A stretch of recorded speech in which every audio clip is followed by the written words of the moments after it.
Hello everyone, कैसे हैं आप सभी। तो ये जो हमारी सोशल साइंस की पेपर 2 की सीटेट की प्रिपरेशन हम लोग कर रहे हैं इम्पॉर्टेंट टॉपिक की सीरीज़ की, आज उसका डे 14 है। इससे पहले मैं आपको बहुत सारे टॉपिक्स करा चुकी हूँ, आपके ज्योग्राफी से रिलेटेड हों चाहे वो आपके हिस्ट्री से रिलेटेड हों। आज जो हम टॉपिक्स करने वाले हैं वो है आपके पॉलिटी से रिलेटेड। पॉलिटी के जितने भी सारे आपके टॉपिक्स हैं वो मैं आपको अभी कराऊंगी। उससे रिलेटेड क्या-क्या एक्सपेक्टेड आपके क्वेश्चंस हैं, वो भी मैं आपको करवाऊँगी। आज मैं आपको सारे topics कराऊँगी।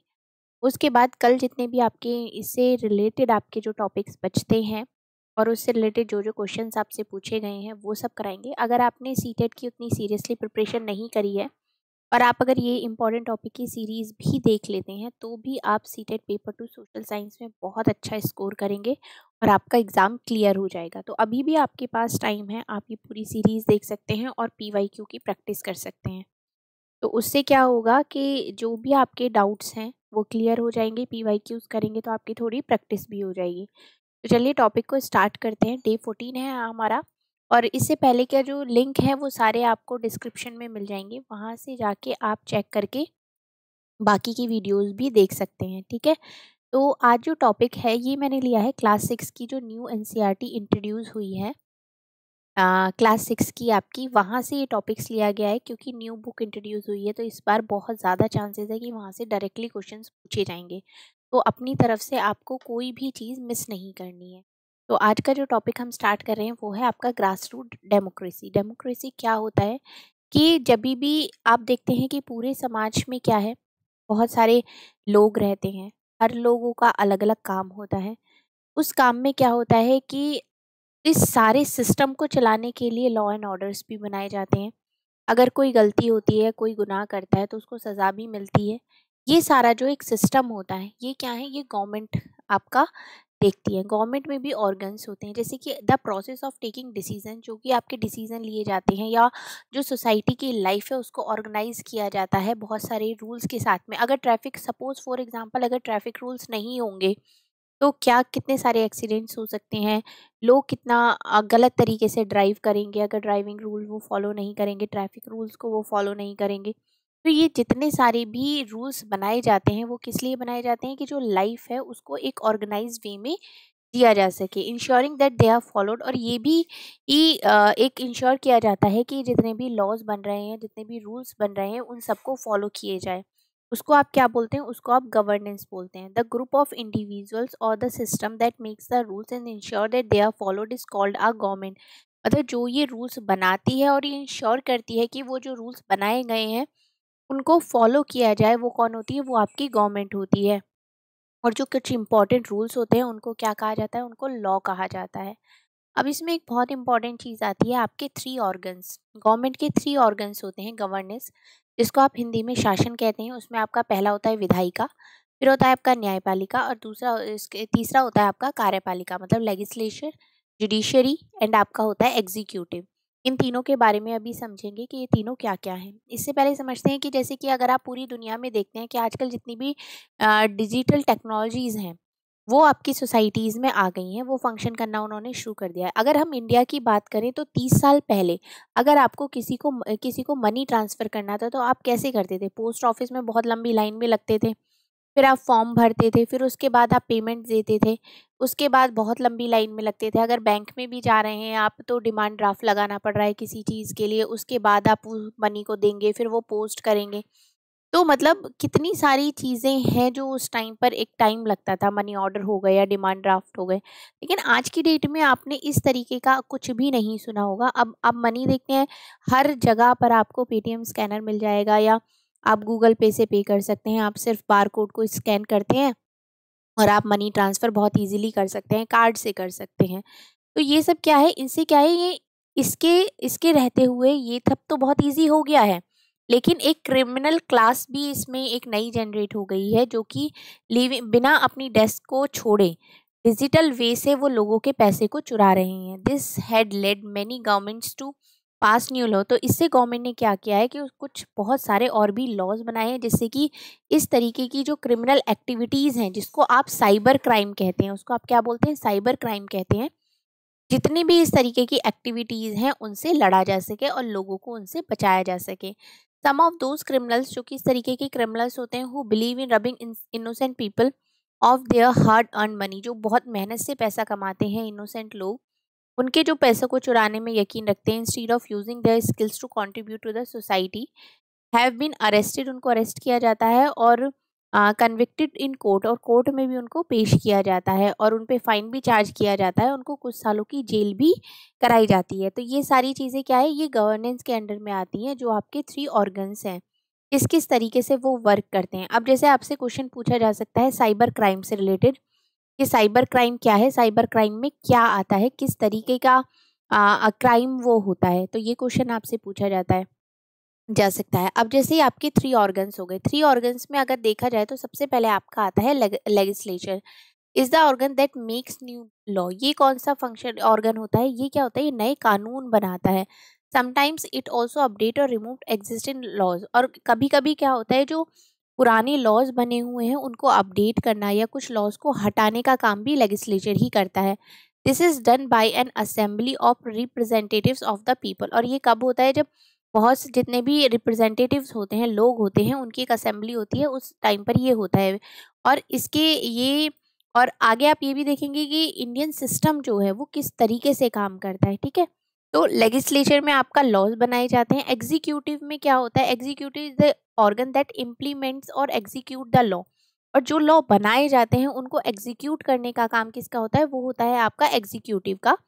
This include the head of state, इसमें हेड ऑफ स्टेट भी इंक्लूड होते हैं, आप प्रेसिडेंट भी हो सकते हैं, प्राइम मिनिस्टर भी हो सकते हैं, चीफ मिनिस्टर्स भी हो सकते हैं। The ministers and any agency responsible for enforcing law and order, ये लॉ एंड ऑर्डर को पास करके एग्जीक्यूट करते हैं, जैसे कि साइबर क्राइम पुलिस हो गया, इस तरीके का। अब जो आपका नेक्स्ट थर्ड आता है वो आता है आपका जुडिशरी।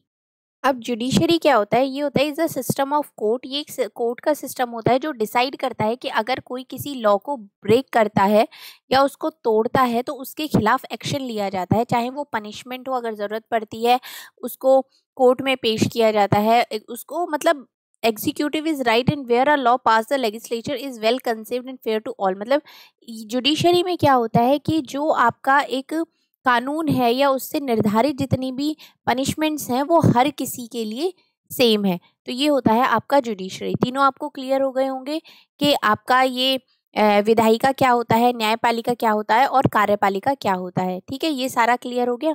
अब in any good system of governance these 3 organs must be kept separate. अब इनको क्या है, ये तीनों अपना अलग अलग काम करते हैं, ये साथ में एक दूसरे के साथ इंटरेक्ट करते हैं, साथ में काम करते हैं, लेकिन एक तरीके से कहते हैं कि खिचड़ी नहीं बनी हुई है, हर किसी का अपना इंडिविजुअल वर्क है और वो उसी को करते हैं। और इस सेपरेशन को जो क्या कहते हैं, governance executive separation of power, इसको क्या बोला जाता है, इसको सेपरेशन ऑफ पावर बोला जाता है। It is intended to provide a system, ये एक तरीके का सिस्टम प्रोवाइड करता है चेक करने के लिए और एक तरीके से संतुलन बनाए रखता है। This means that each organ of government can check what the other is doing, restore balance if any organ act beyond it expected role, या जिस ऑर्गन से जो एक्सपेक्ट किया गया है उसके रोल को जो अगर उससे अलग जाता है उसको भी ये चेक करता है। गवर्नमेंट का काम होता है उसको भी चेक करना, एक बैलेंस बनाए रखना कि हर ऑर्गन अपना काम अच्छी तरीके से करे। ये तो हो गए आपके organs of 3 organs of government, ये आपको क्लियर हो गया। इसके बाद जो आपका नेक्स्ट टॉपिक आता है, अब इसमें एक और चीज आपकी आ जाती है कि ये ऑल इंडिया के लेवल पे किस तरीके से काम करते हैं, नेशनल लेवल पे कैसे काम करते हैं और ये स्टेट लेवल पे कैसे काम करते हैं। जैसे कि अगर हम न्यायपालिका की बात करते हैं, जुडिशरी की बात करते हैं, तो ऑल इंडिया में वो क्या है, सुप्रीम कोर्ट ऑफ इंडिया, और अगर हम स्टेट लेवल की बात करते हैं तो वो है आपका हाई कोर्ट। इसमें नेक्स्ट आपका आता है लेजिस्लेचर। इसमें नेशनल लेवल पे होते हैं 2 हाउसेस, जैसे आपका हो गया लोकसभा हो गया या राज्यसभा हो गया, जो कि नेशनल लॉज बनाते हैं। स्टेट लेवल की अगर हम बात करते हैं तो किसी स्टेट में 1 स्टेट असेंबली होती है जिसको आप विधानसभा बोलते हैं, और किसी किसी स्टेट्स में 2 भी होती हैं। तो इसमें आप ये मैं आपको बता रही हूँ कि जो आपका जुडिशरी हो गया या लेजिस्लेचर हो गया या एग्जीक्यूटिव हो गया, वो नेशनल लेवल पे क्या है और वो आपका स्टेट लेवल पे किस तरीके से वर्क करते हैं। अब जैसे आप एग्जीक्यूटिव को देखते हैं, ये आपका सेंट्रल गवर्नमेंट आता है और स्टेट लेवल पे आपका स्टेट गवर्नमेंट आता है। Led by the president of India, ये किसके द्वारा लीड किया जाता है, प्रेसिडेंट ऑफ द इंडिया के द्वारा। Nominal head and supreme commander of the Indian arm force, prime minister as the executive head. ये सेंट्रल लेवल पे होता है। लेकिन अगर हम इसी को स्टेट लेवल की बात करते हैं तो ये जो गवर्नर होते हैं, चीफ मिनिस्टर होते हैं, ये एग्जीक्यूटिव हेड होते हैं स्टेट लेवल पे। अब इनकी फंक्शंस और रिस्पॉन्सिबिलिटीज क्या होती हैं, जैसे कि अगर हम नेशनल लेवल की बात करते हैं तो आपका होता है डिफेंस हो गया या फॉरेन अफेयर्स हो गया, एटॉमिक एनर्जी हो गया, कम्युनिकेशंस हो गया, करेंसी हो गया, इंटर स्टेट कॉमर्स कॉमर्स हो गया, आपका एजुकेशन हो गया, या नई पॉलिसीज बनाना है, ये सब हो गया। और स्टेट के लेवल पे अगर हम बात करते हैं तो आपका हो गया police, law and order, adaptation and implementation of laws made by the central government of the at the state level. मतलब जो सेंट्रल गवर्नमेंट लॉज या रूल्स या कुछ भी बना रही है वो स्टेट लेवल पर उसको इम्प्लीमेंट करना। पब्लिक हेल्थ हो गया, आपकी एजुकेशन हो गया, एग्रीकल्चर हो गई, इरिगेशन हो गया, या लोकल गवर्नमेंट हो गया, ये सारी रिस्पॉन्सिबिलिटीज फंक्शन आती हैं स्टेट लेवल पर। तो आपको अब पूरा क्लियर हो गया होगा कि सेंट्रल लेवल पर किस तरीके से काम होता है, स्टेट लेवल पर किस तरीके से काम होता है। अब आपका जो नेक्स्ट आता है पॉइंट, वो तो आता है आपका 3 लेवल्स ऑफ गवर्नमेंट। गवर्नमेंट के 3 लेवल कौन कौन से हैं। अब जैसे कि 3 लेवल्स आपके आते हैं लोकल गवर्नमेंट, स्टेट गवर्नमेंट और आपका आता है सेंट्रल गवर्नमेंट। जो आपका लोकल गवर्नमेंट होता है वो जितने की आपके ये छोटे शहर हो गए या गांव हो गए, इनमें आपकी लोकल गवर्नमेंट वर्क करती है। वहीं दूसरा अगर हम स्टेट गवर्नमेंट की बात करते हैं तो वो आपका स्टेट लेवल पर वर्क करती है, और जो आपकी सेंट्रल गवर्नमेंट होती है वो आपकी नेशनल लेवल के ऊपर वर्क करती है। ठीक है। अब any government operates at 2 levels at least, local and national. जो कोई भी गवर्नमेंट होती है वो आपका लोकल या नेशनल 2 लेवल पर काम करती है। In many countries including India, बहुत सारी और भी कंट्रीज हैं और इंडिया भी है जिसमें ये वर्क जो होता है ये 3 लेवल्स पर होता है, आपका लोकल, स्टेट और regional and national. Each level deals with different matter. अलग अलग लेवल पे अलग अलग मुद्दों को सुलझाया जाता है, डील किया जाता है। To use a comparison, if अगर एक हम छोटा सा एग्जांपल लेते हैं कि अगर आपके घर में कोई बल्ब खराब हो जाता है तो आप सबसे पहले क्या करेंगे, पहले बल्ब को चेक करेंगे, फिर स्विच को, फिर फ्यूज को चेक करेंगे। अगर फिर भी वो काम नहीं कर पाता है तो आप इलेक्ट्रीशियन को कॉल करेंगे। उसके बाद जब वो कोई प्रॉब्लम ढूंढेगा तो तब आपके घर पर आएगा। उसके बाद you may need to go to the electricity board. अगर तब भी नहीं होता है तो उसके बाद आप इलेक्ट्रिसिटी बोर्ड जाएंगे, कोई कंप्लेंट को फाइल करेंगे। तो ये क्या है आपके, ये आपके 3 लेवल्स हैं किसी भी प्रॉब्लम को डील करने के लिए। इसी तरीके से आपका ये गवर्नमेंट का वर्क होता है। जैसे गांव की कोई समस्या है तो गांव का प्रधान सुलझा रहे हैं, फिर वो ब्लॉक में जा रही है। अगर स्टेट लेवल पर कोई है तो वो स्टेट लेवल पर, जैसे अगर हम यूपी की बात करते हैं तो कोई स्टेट लेवल पर कोई वर्क है तो योगी जी उसको संभालेंगे। और सेंट्रल गवर्नमेंट की बात हो रही है तो अलग पर्सन्स हैं वो उसको डील करेंगे। इस तरीके से ये लेवल्स होते हैं। आपको क्लियर हो गया। एक मोस्ट इम्पॉर्टेंट पॉइंट इसमें आज हम पढ़ रहे हैं, ये है आपका डॉक्टर एपीजे अब्दुल कलाम जी के बारे में। ये आपकी क्लास 6 की न्यू बुक है, इसलिए मैं इसका कोई भी टॉपिक मिस नहीं करना चाहती। नई बुक इंट्रोड्यूस हुई है, नई टॉपिक्स तो हैं लेकिन उनको नए तरीके से रिफॉर्म किया गया है। तो कहीं से कुछ भी क्वेश्चन आपका बन सकता है। तो यही इनका एक अलग से पूरे पेज पे इनके बारे में दिया हुआ है। तो मुझे लगता है कि यहाँ से क्वेश्चन आपका डेफिनेटली आएगा। इनके बारे में हम पढ़ते हैं। ये एक हम्बल फैमिली में इनका जन्म हुआ था, रामेश्वरम में, तमिलनाडु में, 1931 में। Doctor APJ Abdul Kalam was a renowned scientist. एक साइंटिस्ट थे जिनको किस नाम से जाना जाता है, आपका मिसाइल मैन के नाम से जाना जाता है, मिसाइल मैन ऑफ इंडिया। आपसे क्वेश्चन पूछा जा सकता है कि मिसाइल मैन ऑफ इंडिया कौन है, तो वो है doctor APJ Abdul Kalam ji. For his crucial role in development of India's space program, missile program and nuclear capabilities, इन्होंने किस किस चीज़ में अपना रोल प्ले किया है, एकदम बहुत इंपॉर्टेंट, जिसको आप बोलते हैं आपका स्पेस प्रोग्राम हो गया, आपका मिसाइल प्रोग्राम्स हो गया, न्यूक्लियर कैपेबिलिटीज़ हो गई। इन्होंने ये जो थे इनको 11th प्रेसिडेंट भी बनाया गया इंडिया का, जिन्होंने 2002 से लेकर 2007 तक काम किया था। Despite his high status he recommended deeply connected to the people and the youth in particular through his passion for good education and innovation. मतलब इनका यही था कि अच्छी एजुकेशन और इनोवेशन के ऊपर इनका इनका पैशन था। ये ही inspired millions with his humanity, dedication to social cause and commitments of the to the nation. He tirelessly encourage young Indians to dream big. इन्होंने मतलब यंग इंडियंस को एक तरीके से इनकरेज किया कि बड़े सपने देखो, ज़्यादा मेहनत करो और अपने गोल को प्राप्त करने के चाह रखो। जैसे कि अब आपका टारगेट क्या है, सीटेट को क्लियर करना, उसी के लिए तो आप पढ़ रहे हैं। तो उस सपना बड़ा देखा है कि भाई सीटेट क्लियर हो जाएगा तो अच्छी जॉब मिल जाएगी, अच्छा काम हो जाएगा, उसके लिए आप मेहनत कर रहे हो और अपने गोल को अचीव करके आप सीटेट का एग्जाम क्लियर करेंगे। ये मैंने एक एग्जाम्पल दिया है।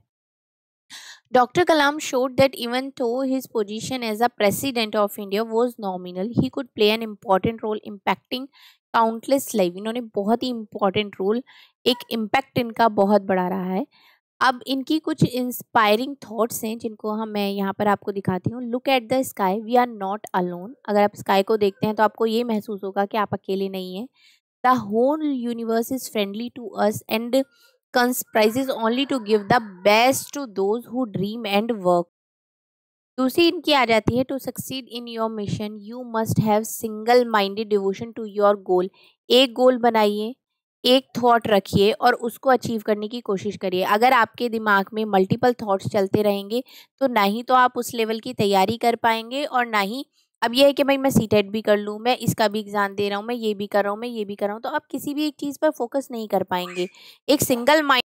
नेक्स्ट जो इनकी आती है, if you fail never give up, because fail means, इन्होंने फेल की एक नई एक फुल फॉर्म बताई, first attempt in learning. Learning का वो फर्स्ट अटेम्प्ट है. And is not the end. इनकी नज़र में अगर एंड है तो वो एंड नहीं है. In fact end means the effort never dies. If you get no as an answer, remember no means next opportunity. So let's be positive. मतलब आप किस तरीके से पॉजिटिव रह सकते. आप कहना भाई मैं तो फेल हो गया, तो फेल मतलब फेल नहीं है कि आप पीछे नहीं हुए हैं. मतलब आपका ये फर्स्ट अटेम्प्ट था लर्निंग का. अगर आप सोचते हैं कि भाई अब ये एंड है, एंड नहीं है. वो एफर्ट नेवर डाइज. जो आपकी मेहनत है, जो आपके एफर्ट्स हैं, वो कभी नहीं खत्म होते हैं. नो इन्होंने मीन बताया next opportunity. If 4 things are followed, अगर आप 4 चीज़ों को फॉलो करते हैं, have a great aim, acquiring knowledge, hard work and perseverance, then anything can be achieve. अगर आप ये 4 चीज़ों को फॉलो करते हैं तो आप कुछ भी अचीव कर सकते हैं. तो ये बहुत ही इनकी इंस्पायरिंग थॉट्स थे. इनसे भी आपसे क्वेश्चन पूछा जा सकता है कि अगर प्रॉपर आपको थॉट दे दिया, और ये भी पूछ सकते हैं कि ये थॉट किसने दिया है, किसने लिखा है ये थॉट. तो ये भी आपको थॉट्स भी पता होनी चाहिए. काफ़ी इंपॉर्टेंट टॉपिक है ये, आप ज़रूर देखिए. और अगर कोई भी चीज़ आपको डाउट लगता है तो वो आप मेरे से पूछ सकते हैं. 1-2 दिन के टॉपिक्स आपके ये और हैं, तो आपका ये जो पॉलिटी वाला पोर्शन है ये भी आपका कंप्लीट हो जाएगा. उसके बाद मैं आपको पेडागोजी करा के फिर आपको पूरा डिटेल में रिवीजन कराऊंगी एक बार, जैसे कि आपका एग्ज़ाम में बैठने से पहले कोई भी डाउट नहीं बचेगा. तो अगर वीडियोस अच्छी लग रही हैं तो आप लाइक भी करें और शेयर भी करें कि जो लोग सीटेट के एग्ज़ाम की प्रिपरेशन कर रहे हैं वो हमारे साथ जुड़ सकते हैं. Thank you so much.